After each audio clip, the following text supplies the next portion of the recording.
هغې نه پس دا خبره وکړه چې یاره دا دروغ دي، دا مطلب دا دی، دا داسې نه دی، بیا دې حقیقت باندې دی بیا راله. د په رپورټ کې ډېر زیات ډاوټس وو، لکه د نه ګاډي اغشتې شوی و، نه ته موبایل اغشتې شوی و، نه د سره څه تشدد مشدد شو، بظاهر داسې خبره نه وه. ما نه 2 لک روپۍ او په دې بایپاس باندې د کلاشنکوف په ذریعه باندې واغشتې شوې. نو دا یو ډرامې جوړه کړه چې یاره بس زه په دغه روډ باندې روان وم او دا پیسې ما نه واغېستې. حقیقت داسې نور ټوپکې موپکې راباندې چې خو لس کم 2 لک روپۍ زما نه اخېستې. ته 4 کسان کلاشنکوف مسله مخې ته راغله، زه ودرولم او ما سره د شوروم نه ما 2 لک روپۍ راغېستې، کور ته تلم مردانې ته، هغه پیسې یې رانه سنیچ کې واغېستې. خو دا خبره داسې نه وه، اصل کې دا دروغ وه. دا په 29/8/2024 ماسوتن تقریبا 9:30 بجې دا لیک د ما سره چې ناست محمد اودیس ولدی بختور شیر ساکن مردانه د تانه ترالو او دوی چې زه پرې بایپاس باندې راتلم، اټکی بایپاس باندې، او ماته 4 کسان مخې تراله، زه الټو موټر کار کوم، ماته 4 کسان کلاشنکوف مسله مخې تراله، زه ودرولم او ما سره د شوروم نه ما 2 لک روپۍ راغېستې، کور ته تلم مردانې ته، هغه پیسې رانه سنیچ کې واغېستې. د رپورټ خو هغه وخت موږ واغېستو، خو د په خبره د په رپورټ کې ډېر زیات ډاوټس وو، لکه د نه ګاډي اغشتې شوی و، نه ته موبایل اغشتې شوی و، نه د سره څه تشدد مشدد شو، بظاهر داسې خبره نه وه. هغه افسرانو نوټس کې موږ راوستو، ډي پي او صاحب جناب او زموږ ډي اس پي صاحب په دې باندې ډېر د سختۍ سره د کاروي حکم وکړو. موږ پکې تفتیش شروع کړو. دوران تفتیش دا خبره معلومه شوه چې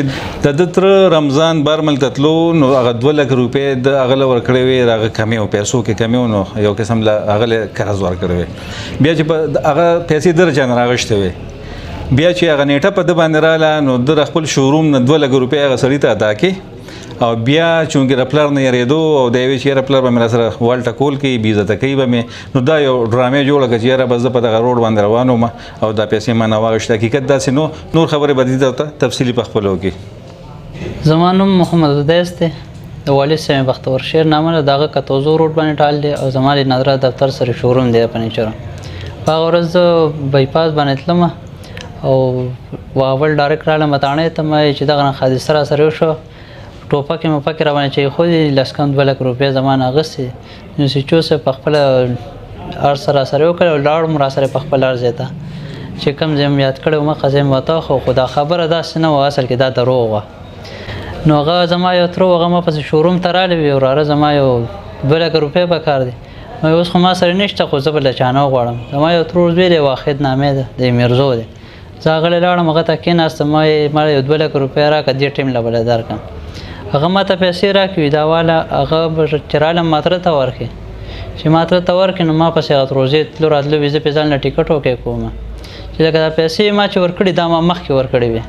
بیا مې پلار چې زه تنګولم چې لکه ته دا پیسې چېرته وړې راوړې، دا پیسې ما ته جمع کړه. نو هغه زه په هغه ورځ بیا ستومانه شوم، بیا ما وې د پورې ټکۍ به مې والد صاحب، نو ما یې راشه دا بهانه وکړه چې ما نه چا واغېستې، په مې ټوپکې کېښودې، ته راشه راپورټ وکړه. نه چې دې نه ما څوک نه دی خبر. او واحد مور ته مې ویلې چې دا پیسې ما راواغېستې، ما ترې له نیټه کړې وه، دا ما هغه له ورکړې، خو پلار مې مه خبره واسې نه چې هغه راته څه ووایي. حقیقت دا دی 29/8 باندې دې هلک ریپورټ وکړو، دا اودیس هلک چې ما نه 2 لک روپۍ او په دې بایپاس باندې د کلاشنکوف په ذریعه باندې واغېستې شوې. هغې متعلق سیچو صاحب هم هغه موقع ته لاړو، زه یې انفارم کړم، بیا افسران بالا هم چې کوم دی په دې دغه باندې موږ انفارم کړو چې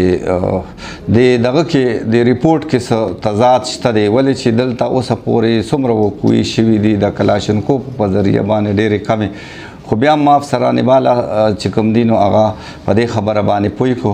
او ګایډ مې کړو چې یاره جي انشاءالله موږ پکې کار کوو، حقیقت ته به ورسو. خو دا خبره چې ده نو دې کې څه لږ ډاوټ شته دی، دا حقیقت نه ده. خو بیا موږ خپل هغه تفتیش جاري به مساتلو چې دا حقیقت ته ورسو. نو دې سلسله کې سیچو ورسره ارشد چې کوم ASI دی ډېر ښه رول ادا کړو، او دی چې کوم دی نو هغه څیز اخري دغه ته ورسولو. زه به تاسو ته دا ووایم چې موږ ډېر کارونه داسې کوو چې هغه خفیه طریقې سره دغه کوو، او هغې کې الله پاک موږ ته کامیابیان هم راکوي. د یو خبره دام و چې ما په پېښور کې روټۍ وخوړله او بیا مطلب دا دی چې نو د پېښور په دغه ورځ باندې د پېښور کې هېڅ موجودګي نشته دی مونږ په هغې باندې مطلب دا ټیکنیکل طریقې سره کار کولو د په پېښور کې څه موجودګي نو چې دغه خبرې ته کله مونږ ډېر ورسولو هغې نه پس د دا خبره وکړه چې یاره دا دروغ دي دا مطلب دا دی دا داسې نه دی بیا دې حقیقت باندې دی بیا رالو نو دغه سچویشن دی دا وکوه په دې طرز نه شوې ده دا څنګه د په خپله بیانۍ دغه په دې طرز باندې شوې ده په کار خو دا دی چې دې خلاف مونږ قانوني کاروایي وکړو او په کار دیم چې دې خلاف د دروغو ریپورټ هغه دغه مونږ وکړو چې یاره دې جوټه ریپورټ کړې ده او دې خلاف 182 استغاثه مونږ جوړه کړو